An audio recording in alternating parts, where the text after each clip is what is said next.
Assalamualaikum warahmatullahi wabarakatuh. Perkenalkan, kami dari kelompok 4 akan menjelaskan tentang bab ilmu pengetahuan dengan anggota pertama Alia Maslihatul Salsa, kedua Era Cedia Yusmosari, ketiga Dinar Farah Fauziah. Pengertian ilmu pengetahuan. Dalam bahasa Indonesia terdapat beberapa istilah yang menyangkut masalah ilmu. Paling tidak ada 4 istilah, yakni ilmu pengetahuan, dan sains. Istilah ilmu pengetahuan merupakan penggabungan dua kata yang bermakna pengetahuan ilmiah.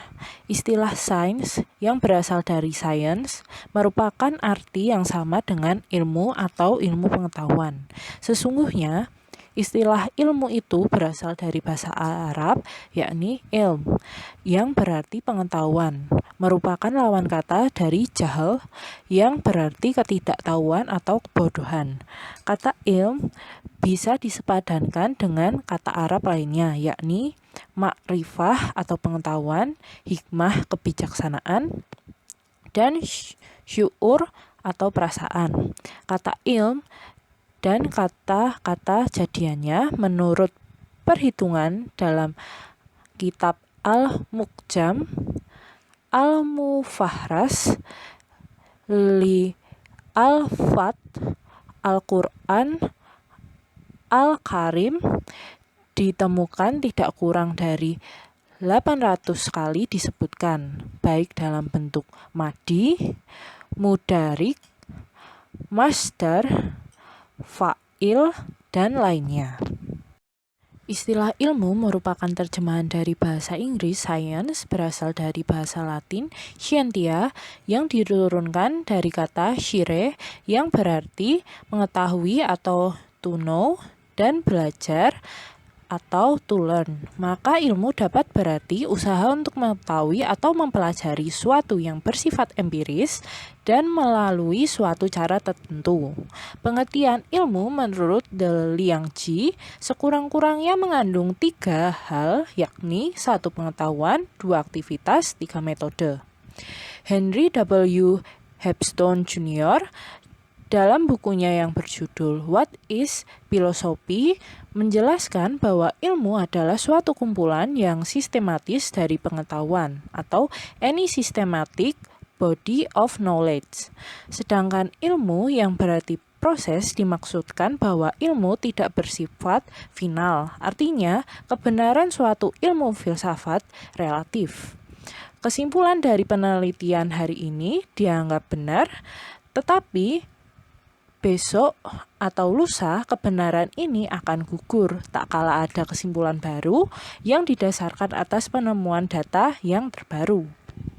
Ilmu pasti didapatkan dengan penelitian, penyelidikan, atau observasi. Maka suatu disebut ilmu apabila memenuhi kriteria, yakni 1. Memiliki objek yang jelas, 2. Memiliki metode tertentu, 3. Disusun secara sistematis, dan 4.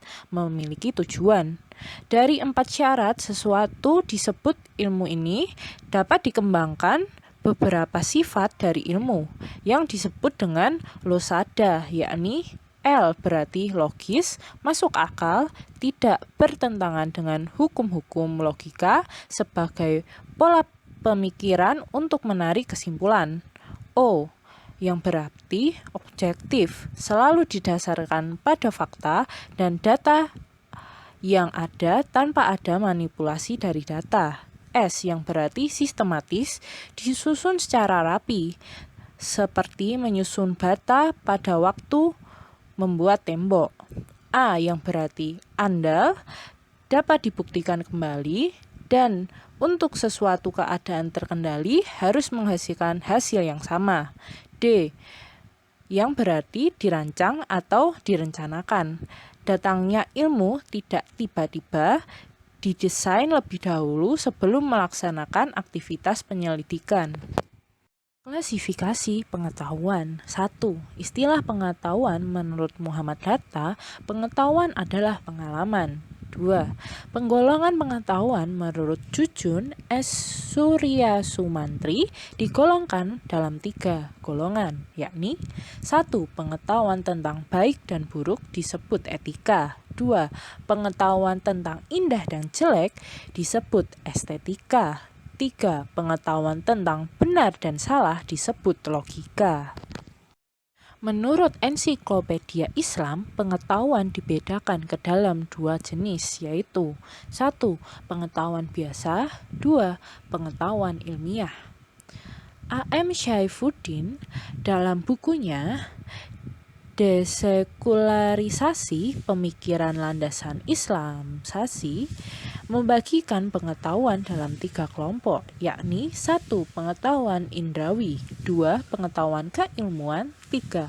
Pengetahuan falsafi. B. Perintah mencari ilmu. Ciri-ciri yang membedakan Islam dengan yang lain salah satunya adalah penekanan terhadap masalah ilmu. Terbukti wahyu yang pertama kali turun bukan mewajibkan untuk sholat, puasa, zakat, dan haji, melainkan untuk membaca, yang terkandung di surat Al-Alaq ayat 1-5. Iqra adalah perintah untuk membaca, dan membaca itu pintu pertama dibukanya ilmu pengetahuan.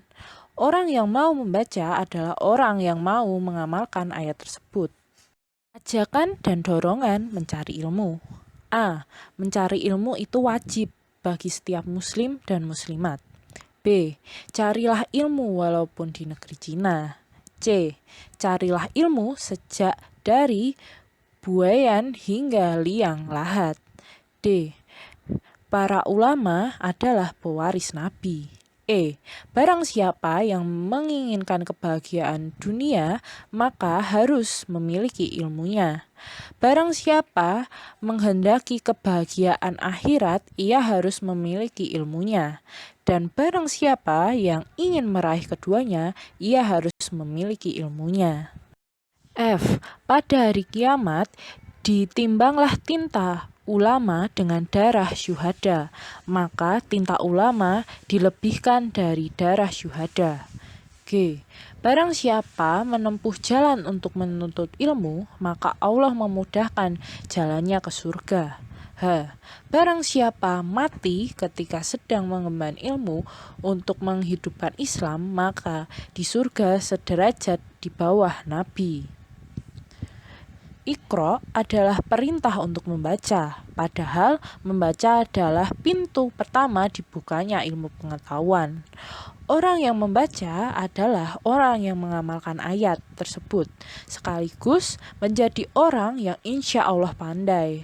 Kata Iqra disebutkan 6 kali dalam Al-Quran yang tersebar pada surat Al-Isra ayat 14, surat Al-Alaq ayat 1, dan surat Al-Haqqah ayat 19, surat Al-Muzammil ayat 20 disebutkan 2 kali. C. Kedudukan orang berilmu.